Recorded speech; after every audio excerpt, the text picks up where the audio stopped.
Welcome viewers to the next video of the playlist Tricks in C++. So today we are going to learn a pre-computation technique which is very useful in competitive programming. This technique is used to bypass the test cases in competitive programming which otherwise would not have passed the test cases because of the time limit error. So let's see what this pre-computation technique is, but before that we will see few important points about the time limit. So there are certain time constraints on the coding platforms. One such time constraint that will be given is that the time limit might be given as 1 second or 2 seconds. Okay, time limit might be 1 second or sometimes it may be 2 second also. Okay, either this or this. So for easier programs like for example factorial, they would want you to do that in minimum time. Okay, so maybe the time limit would be given as 1 second only. And one thing to keep in mind is that in this time constraint of 1 second you can perform in 1 second you can perform 10 to the power 7 iterations. Okay, which means at the most you can run a loop of 10 to the power 7 order of magnitude. Okay, it can be 10 to the power 7 plus 10 or 5 into 10 to the power 7, but the power should be 7. Okay, so in 2 seconds what you can do is 10 to the power 14 iterations. So if the time limit is 1 second and you are given, let's say, test cases number of maximum test cases can go to 10 to the power 5. Okay, and if you need to run a loop for let's say 10 to the power 5 elements. Okay, so let's say we have a loop for while t minus minus, which means this loop will run for 10 to the power 5 times if the maximum is 10 to the power 5.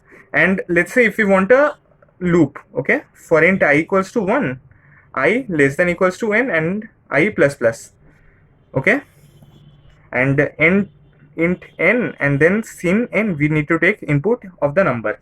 So what we are doing over here is that we will be calculating the factorial. So for factorial, what we do, we write f is equals to f into I, and then what we will do, we will see out f. So this will be the naive approach of the factorial. So what will happen in the worst case? So in competitive sites, it is generally given that test cases will not exceed 10 to the power 5 and the number will not exceed 10 to the power 5. Okay, so what will be the worst case complexity? In the worst case, t will be given 10 to the power 5 and n will be given 10 to the power 5. So overall the loop will run for 10 to the power 5 into 10 to the power 5, 10 to the power 10 times, which means 10 to the power 10 iterations. But if the time limit given is 1 second, you cannot run 10 to the power 10 times the loop. Okay, because the limit is how much? 10 to the power 7. So what do you need to do? You need to pre-compute this factorial. So I hope you have understood that in 1 second, since we are requiring 10 to the power 7 iterations, so in 1 second we cannot perform 10 to the power 10 iterations. But what is the general scenario in today's world, that people who are doing data structures and algorithms, they only know that we have to run a loop till n and then keep on multiplying f. So what is the logic of this loop? For example, we are given 3. Okay, so first I is 1 and f is 1. I am just showing you the dry run of why this is the calculation of factorial. I hope you know what is the factorial. Like 3 factorial is equals to 1 into 2 into 3. Okay, what is 4 factorial? It is 1 into 2 into 3 into 4. So basically 1 into 2 into 3 we will compute beforehand, and when we are computing 4 factorial, we will just multiply this 4. Okay, so when we are computing this 5 factorial, we will compute this 4 factorial beforehand and only multiply 5 with it. Okay, so basically this is something like this. So n factorial is equals to n minus 1 factorial into n. Okay, but here what is the thing that we are doing? We are running till n always. So we are not we are not storing this 3 factorial beforehand when we are calculating those 4 factorial. So what we will do in pre-computation, we will calculate the previous numbers factorial beforehand, so that we have to, when we have to calculate the n factorial, we will have the n minus 1 factorial and just we will multiply the number with the n minus 1 factorial, just like we have done over here. So before that, we will just see what is happening over here. So when I is 1, we will go inside this loop, and because there is no braces, which means f is equals to f into I is just inside this for loop, there is just one statement. So f into I will give us 1 only, and then it will increment I. So I will be 2, and which is less than equals to 3. So a loop will run again. So 1. So now what will be f? F will be equals to f into I. So 1 into 2. Okay, now I will be incremented to 3, and 3 is less than equals to 3, which is satisfied. So again loop will run, f is equals to f into I. So f will be equals to 2 into 3, which will be equals to 6. And then the I will be incremented to 4, and 4 is not less than equals to 3. So this condition is invalid, and then C out will be F, which is 6, which is the factorial of 3. And how did we calculate 3 factorial? 1 into 2 into 3, which is 6. And again it will take input, so we have got 10 power 5 times the test cases will run, and 10 power 5 times will be taking input in n. Okay, so this is why 10 power 10 times this loop will run, and this loop will fail to execute and will fail to award us points for this program. So we will see how we will shorten this program with the help of pre-computation technique. Okay, getting started with the pre-computation technique, we will at first write hashtag include bits standard C++.h to include all the header files that we require in our program, and we don't have to write any other header file if we write this header file. And now we'll write using namespace std. Okay, so what was the problem in the previous solution? That if we want to calculate the n factorial, so we had to calculate it again and again. For example, if we had already calculated n minus 1 factorial, we could have calculated n factorial by just multiplying the n minus 1 factorial with n. So what was the problem? It was taking too much time and starting from beginning again and again. So what we will do, we will compute all the factorials of the number beforehand. Okay, so our constraint was that n was given less than equals to 10 power 5. So we will calculate the factorial till 10 to the power 5 beforehand only. Okay, that is why we are giving the name of this process as pre-computation, because we will compute beforehand. Okay, and how we will calculate the n factorial? We will calculate n factorial as n minus 1 factorial into n. Okay, in this way we don't have to run a loop till n again and again. Okay, so let's see, since it is 10 power 5, I will declare the array. So I will declare an array fact of, let's say, size n over here, and what will fact of I give me? Fact of I will give me the factorial of the number I, factorial of number I. Okay, so this is the pre-computation technique that we will be going to do. So I will write, let's say, const int, I will take long. Okay, so let's say we will define a macro for long. So if you have not seen my macros video, just go and have a look at it. It is a very short video. If we want to write long, instead we can write this short form ll. Okay, now what will I do? I will define the size of the array, constant int n equals to 1e5 plus 10. Okay, since we have to the constant is still 10 power 5, we can just take an array of 10 power 5 plus 10. Okay, and now we will write ll a and then n. Okay, let's say for the clarity of the understanding of the code, we will write ll fact of n.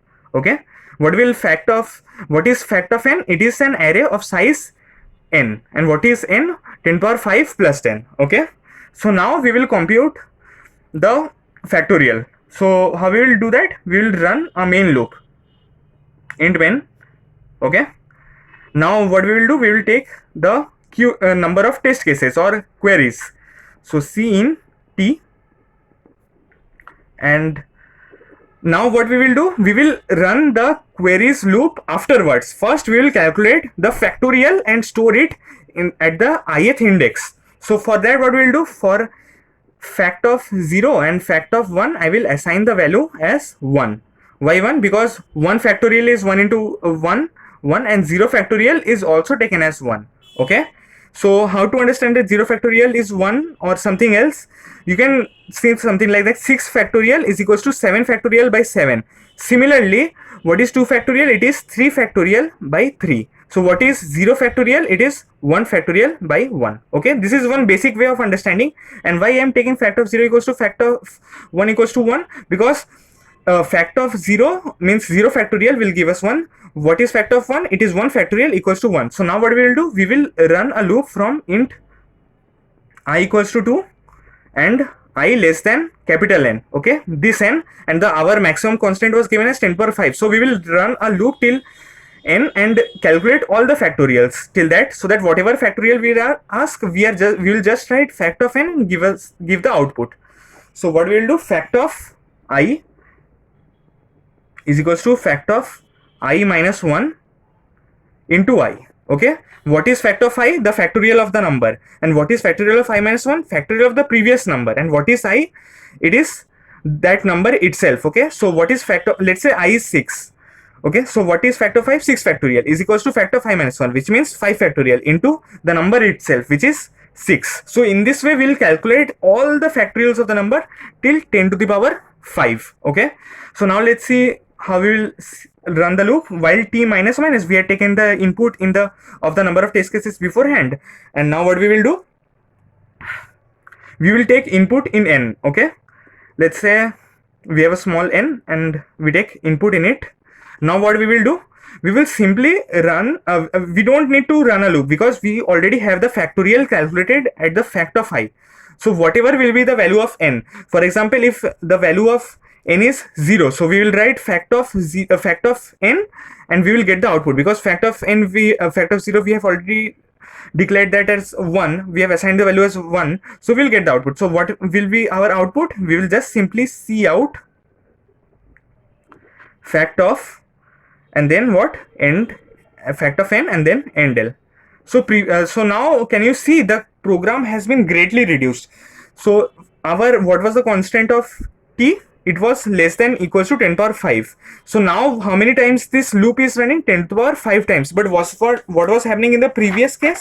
Previous case, if this was the worst case 10 power 5 and this was, n was given as 10 power 5, okay, if both were 10 power 5, so the loop would have run 10 power 10 times. But what is happening over here, that the loop is running only 10 to the power 5 times in 1 second, and if the time limit is 1 second, so in 1 second how many times the loop can run? 10 power maximum 7 times, and we are running the loop in less than 10 power 7 times, which is 10 power 5 times. So obviously this loop will run. And what is the actual complexity? Actual complexity will be 10 power 5 plus 10, 10 power 5 plus 10, and because the loop is running that many number of times over here, and while t minus minus, the worst case must be 10 power 5. So this is 2 into 10 power 5, which is equals to, or we can say almost equals to 10 power 5 only, okay, instead of 10 power 10 in the previous case.